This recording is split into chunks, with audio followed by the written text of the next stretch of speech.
Ya,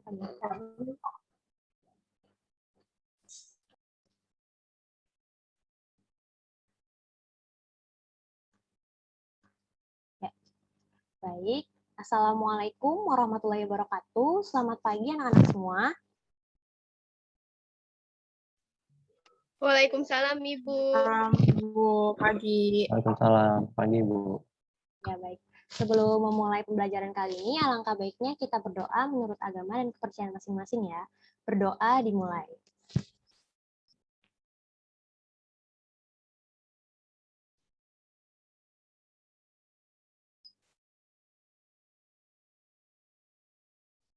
Berdoa selesai.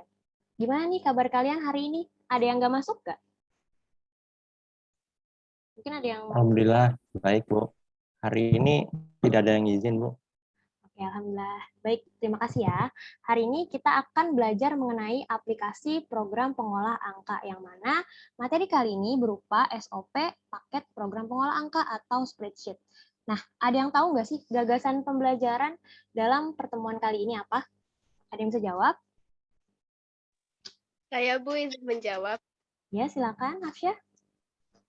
SOP ya, Bu? Iya, benar ya. Bagi yang telah menjawab nih, Ibu berikan poin tambahan untuk akumulasi nilai kalian ya. Jadi, anak-anak kalian jangan lupa untuk bertanya dan menjawab. Harus aktif ya. Kemudian Ibu ingin lanjut bertanya lagi ya. Apa sih SOP itu secara sederhana? Ada yang tahu?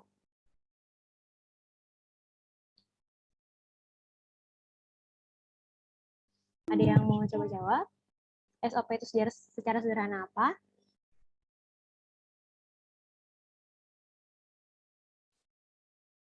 Berarti belum pada tahu ya. Nah, SOP itu... Oh iya, boleh. Silakan. Siapa tuh? Hafsyah ya? Boleh, boleh. Ya. Ya.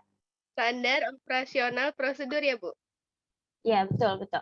Jadi, SOP itu merupakan standar operasional prosedur ya. Sudah bagus jawabannya. Kalau gitu, kita langsung mulai aja ke pembelajarannya ya.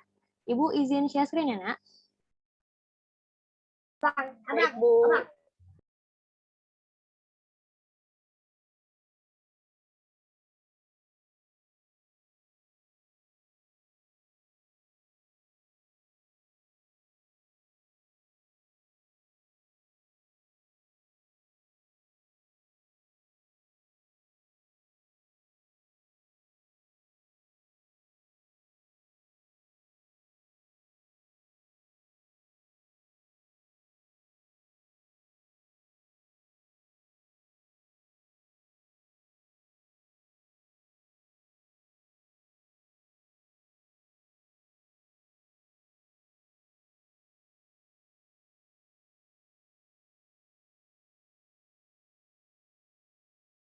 Udah terlihat belum share screen-nya?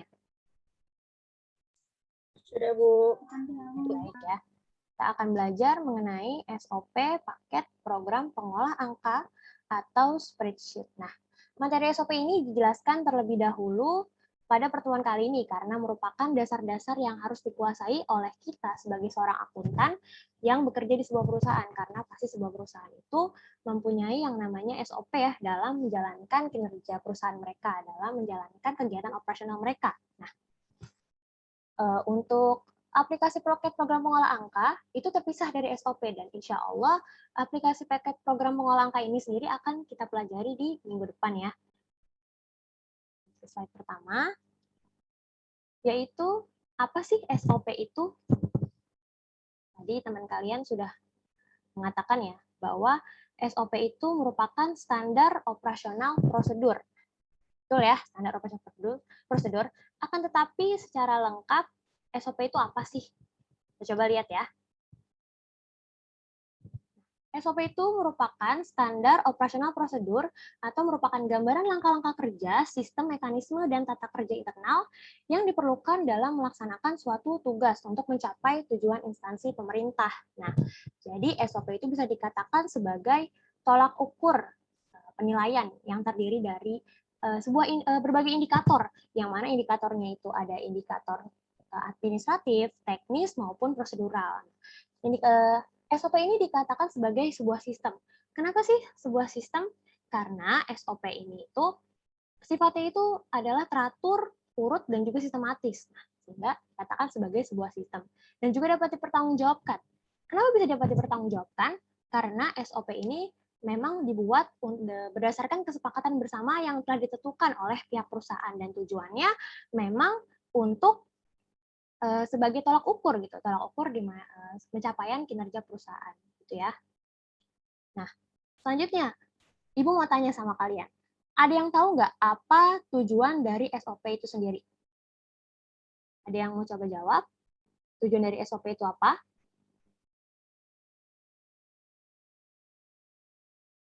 Iya, coba menjawab, Bu. Iya. Siapa yang jawab? Agar setiap Oh ya, Tiara. Oke. Silakan Tiara. saya, Bu, Tiara Zulfina. Iya, silakan Tiara. Iya.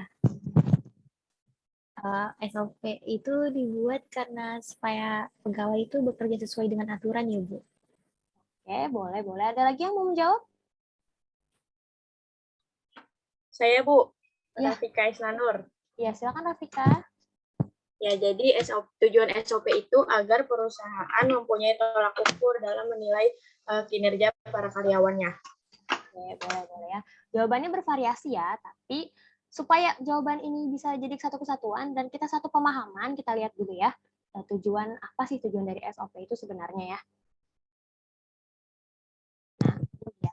Tujuan SOP yaitu untuk menciptakan komitmen mengenai apa yang dikerjakan oleh satuan unit kerja instansi pemerintahan untuk mewujudkan good governance atau company juga bisa ya. Jadi ketika kita ada SOP, tadi seperti yang sudah Ibu katakan, SOP itu sebagai tolak ukur penilaian suatu kinerja perusahaan gitu. Nah, ketika kita ada SOP, maka setiap tugas yang dilaksanakan oleh para pegawai itu tidak akan bercampur dengan tugas-tugas pegawai lain. Tentu saja jabatan dan urutan pekerjaannya atau tugas itu berbeda-beda. Jadi sudah dipaket-paketin gitu misalnya kalau sudah ada SOP ya. Kita lanjut. Tahap penyusunan SOP.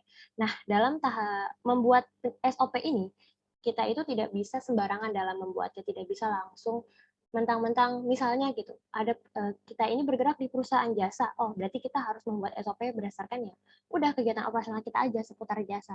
Nggak bisa begitu. Padahal kan struktur organisasi perusahaan itu sangat konkret ya, bermacam-macam mulai dari direktur, manajer, kemudian per departemen pun ada manajer kan. Nah, di situ kita juga harus memperhatikan seperti apa penyusunan SOP itu agar bisa tersusun dengan baik dan terarah gitu ya. Dan tentu saja dengan adanya SOP kan kita bisa lebih mudah dalam mengerjakan pekerjaan perusahaan seperti itu. Lanjut ya. Nah, ini dia. Tahap penyusunan SOP yang pertama itu ada analisis sistem prosedur kerja. Nah, pada analisis sistem prosedur kerja ini, kita meninjau kembali seperti apa sih sistem prosedur kerja yang ingin kita buat. Kemudian kita tulis itu di SOP. Apakah sistem prosedur kerja ini sudah berjalan sesuai dengan kemauan kita? Nah, tujuan dibuat SOP ini adalah untuk sambil mengevaluasi kembali gitu ketika kita sudah menggunakan SOP A misalnya. Apakah SOP A ini sudah memberikan tingkat kinerja yang bagus untuk perusahaan ataukah belum, maka kita analisis dari situ. Kemudian yang kedua ada analisis tugas, yaitu kita menganalisis tugas-tugas pegawai apakah sudah sesuai dengan urutan pekerjaan mereka, apakah sudah sesuai dengan jenis pekerjaan mereka, apakah sudah sesuai dengan jabatan mereka atau sifat-sifat dari setiap organisasi itu, setiap departemen itu sendiri, gitu ya. Kemudian selanjutnya ada analisis prosedur kerja. Nah, analisis prosedur kerja ini biasa kalau kita lihat tuh biasanya dinamakan sebagai evaluasi. Jadi ketika SOP sudah jadi, nah kemudian kita evaluasi lagi apakah SOP ini sudah bisa diterbitkan dan diterapkan di lingkungan perusahaan, apakah SOP ini masih ada kekurangan, apakah masih ada yang harus diperbaiki dan sebagainya, gitu ya.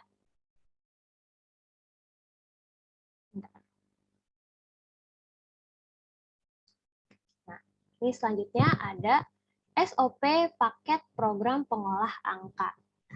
Ini Ibu akan menjelaskan mengenai contoh ya, contoh SOP paket program pengolahan angka. Karena untuk paket program pengolahan angkanya ini sendiri, itu akan dijelaskan di minggu depan, insya Allah. Gitu. Nah, ini SOP paket program pengolahan angkanya itu adalah kita pakai tutorial mengoperasikan komputer ya, atau SOP mengoperasikan komputer.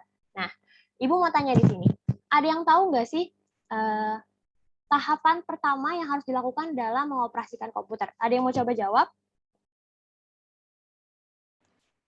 Saya coba izin jawab, Bu. Iya, Itu boleh. mempersiapkan penyalaan komputer, bukan, Bu? Ya, betul ya. Coba kita lihat dulu ya jawabannya ya. Ya, betul. Mempersiapkan penyalaan komputer. Nah, yang namanya SOP tuh nggak cuman ada kata mempersiapkan penyalaan komputernya aja, tapi kita SOP itu biasanya terdiri dari beranak pinak gitu, terdiri dari berbagai macam sub bahasannya lagi. Nah, ini dia yang pertama, itu memastikan perangkatnya sudah terpasang dengan benar atau belum gitu. Pastikan apakah CPU-nya sudah benar pemasangan kabelnya, apakah sudah sesuai warna, kemudian apakah stop kontaknya sudah berfungsi dengan baik gitu ya.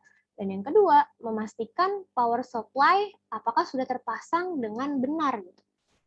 Power supply itu mungkin stop kontak ya, apakah sudah terpasang dengan baik gitu. Kemudian yang ketiga yaitu memastikan komputer apakah sudah terinstal. Di sini apakah softwarenya sudah sesuai dengan komputernya gitu. Jadi kalau belum berarti kita harus menginstal dulu agar sesuai gitu. Nah, kemudian yang keempat itu memastikan bahwa tidak ada benda-benda yang mengandung air di sekitar komputer karena seperti yang kita ketahui benda-benda yang seperti perangkat komputer itu sangat rentan sekali dengan listrik ya dan sangat berbahaya kalau kita mengabaikan prosedur seperti ini. Ya. Nah, kemudian setelah mempersiapkan penyalaan komputer, ada yang tahu tahap selanjutnya apa? Saya tahu, izin jawab, Bu. Iya, Langkah boleh. selanjutnya itu kita menyalakan komputernya. Coba kita lihat dulu ya. Benar apa enggak ya jawabannya? Ya, benar ya, menyalakan komputer. Yaitu tahapannya ada menekan tombol power, biasanya tombol power ini adanya di CPU. Kemudian memastikan tampilan monitor telah berubah power on self test, biasanya ada pada tampilan Windows. Nah, biasanya pada saat kita sedang membuka tampilan monitor, akan ada loading, bergerak gitu, titik-titik bergerak, nah itu namanya power on self test. Kemudian menunggu hingga muncul tampilan biru dengan kotak yang bisa diklik untuk diarahkan ke desktop. Kemudian masukkan password jika monitor terproteksi. Jika tidak, desktop akan langsung muncul. Kita lihat dulu gambarnya. Nah ini ya, untuk nomor 1 tadi kan kita menyalakan tombol power. Nah, ini bisa ada di CPU ya. Dan yang kedua, tadi power on self test. Ada gambar yang ini biasanya bergerak-gerak ini di Windows XP. Kemudian muncul tampilan biru. Nah, ini dia. Biasanya ketika kita mengklik ini, akan muncul desktop. Tapi kalau kalian menggunakan perangkat komputer yang dilindungi oleh password, maka kalian harus mengetikkan password itu sebelum membuka desktopnya. Gitu ya. Kemudian setelah terbuka, maka akan muncul desktop yang ada di gambar sebelah kanan ini. Ya. Nah, oke. Selanjutnya ada yang tahu tahap yang ketiga apa? Izin menjawab, Bu. Iya, silakan. Mengoperasikan komputer? Bukan. Ya, coba kita lihat dulu ya. Iya, benar ya. Jadi, kan tadi kan SOP-nya mengenai mengoperasikan komputer, masa iya sih kita cuma mau nyalahin komputernya aja? Tentu kita harus mengoperasikannya kan. Nah, cara mengoperasikannya ya ini, yaitu arahkan kursor ke bagian kiri bawah, yaitu Start, kemudian buka aplikasi pengolah angka, contoh di sini Microsoft Excel. Kita pakai yang mudah dulu ya. Tunggu sampai tampilan lambang Excel berubah menjadi tabel-tabel Excel atau biasanya itu sheet namanya. Ini dia. Jadi nanti kita akan klik start di sini, terus anak-anak bisa buka menu all program, biasanya itu all program, terus muncul Excel atau setelah buka start biasanya sudah ada tampilan Microsoft Excel-nya sendiri gitu. Jadi nanti tinggal langsung diklik saja Microsoft Excel-nya. Itu ya. Selesai. Untuk materi kita cukupkan di sini dulu. Sebelumnya, apakah ada yang ingin bertanya dari materi ini? Dipersilakan. Saya dulu izin bertanya, Bu. Apakah setiap perusahaan wajib memiliki SOP di lingkungan kerja, Bu? Oke, pertanyaannya Ibu tampung dulu ya, Delin. Untuk anak-anak ada yang ingin bertanya? Yuk kita nanya yuk. Semoga bisa aktif ya, kita saling diskusi aja. Ada yang mau mencoba menjawab? Saya, Bu, izin menjawab. Iya, silakan Rafika. Oh, Nadia juga ingin tuh. Rafika dulu ya. Boleh. Ya. Menurut saya itu wajib ya Bu, SOP bagi perusahaan. Kenapa? Karena dilihat dari tujuan SOP-nya itu membuat pegawai bekerja sesuai dengan tugas dan jabatannya masing-masing. Jadi sangat penting banget itu SOP untuk perusahaan supaya terarah gitu Bu. Oke, baik-baik. Boleh Nadia yang lain mau menjawab? Boleh, Nat? Baik, terima kasih Bu. Iya, saya setuju sama Rafika tadi, sangat wajib gitu ya, karena SOP juga bisa buat sistem kerja lebih teratur, terus juga lebih sistematis, jadinya nggak ada kekosongan tugas di perusahaan, jadi masing-masing. Baik-baik. Pertanyaannya juga bagus, jawabannya pun juga sudah bagus ya. Ibu ucapkan terima kasih kepada yang sudah memberikan jawaban dan juga makasih kepada Edelin yang sudah bertanya ya. Ibu izin menambahkan ya, Nak. Jadi setiap perusahaan itu baik skala sedang hingga besar wajib memiliki dan menerapkan SOP di lingkungan perusahaan mereka ya kan. Karena SOP yang membantu mengatur kelancaran kegiatan perusahaan gitu ya, kegiatan operasional mereka. Nah, betul tadi kata teman kalian bahwa dengan adanya SOP, para pegawai akan bekerja sesuai dengan tugas mereka. Kemudian SOP membuat sistem kerja menjadi teratur dan sistematis. Adanya SOP ini dapat menjadi acuan pertanggungjawaban gitu kan ya. Kalau kita lihat kan hanya dari sisi internalnya saja ya, padahal sejatinya SOP itu juga mempunyai fungsi eksternalnya yaitu. Nah, misalnya ketika kita mau mencari investor untuk sebagai bahan pertumbuhan gitu, pertumbuhan laba kita gitu misalnya.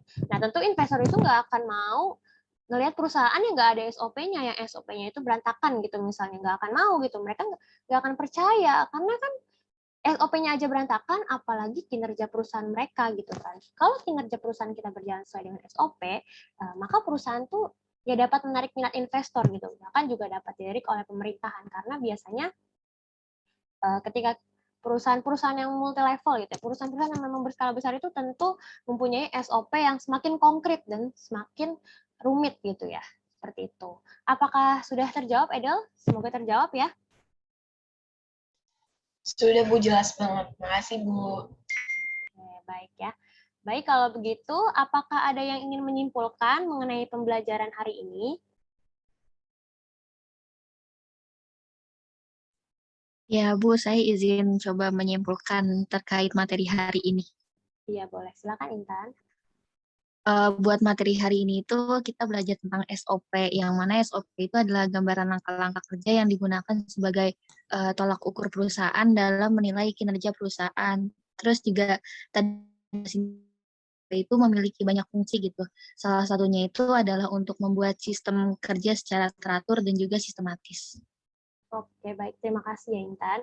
Baik, Ibu rasa sudah cukup untuk materi hari ini, dan untuk tugas berikutnya adalah jangan lupa untuk meresum pengertian, fungsi, dan jenis-jenis aplikasi paket program pengolah angka atau spreadsheet ya.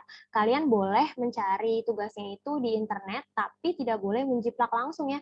Harus menggunakan pemahaman kalian. Nggak apa-apa kok kalau misalnya jawabannya itu misalnya ngacak ataupun jawabannya itu mungkin nggak sesuai gitu ya. Tapi yang penting pemahaman sesuai dengan pemahaman kalian aja, oke? Nanti Ibu akan mengecek ya, Nak.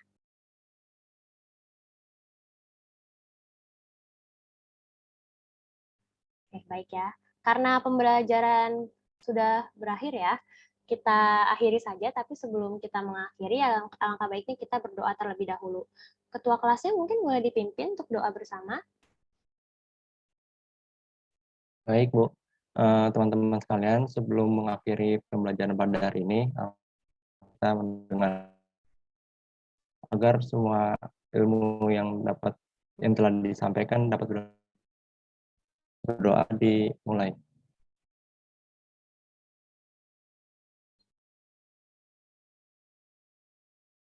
Berdoa selesai. Baik, terima kasih Erlan. Untuk anak-anak, semangat ya. Pandemi ini emang membuat kita menjadi kesulitan dalam melaksanakan pembelajaran ya. Pasti kalian menjadi jenuh dan bosan karena harus belajar di rumah saja dan bertatap mukanya via online seperti ini gitu, hanya dengan modal laptop dan juga handphone gitu. Tapi dengan kita bermodalkan handphone dan laptop seperti ini adalah sesuatu yang harus kita syukuri karena kita masih diberikan nikmat yang sangat banyak oleh Allah Subhanahu wa taala ya. Oke, itu saja. Keep health and have a good day and see you next week at the same time. Wassalamualaikum warahmatullahi wabarakatuh. Terima kasih anak-anak. Waalaikumsalam. Waalaikumsalam warahmatullahi wabarakatuh. Wabarakatuh. Makasih, Bu. Makasih, Bu. Terima kasih, Bu.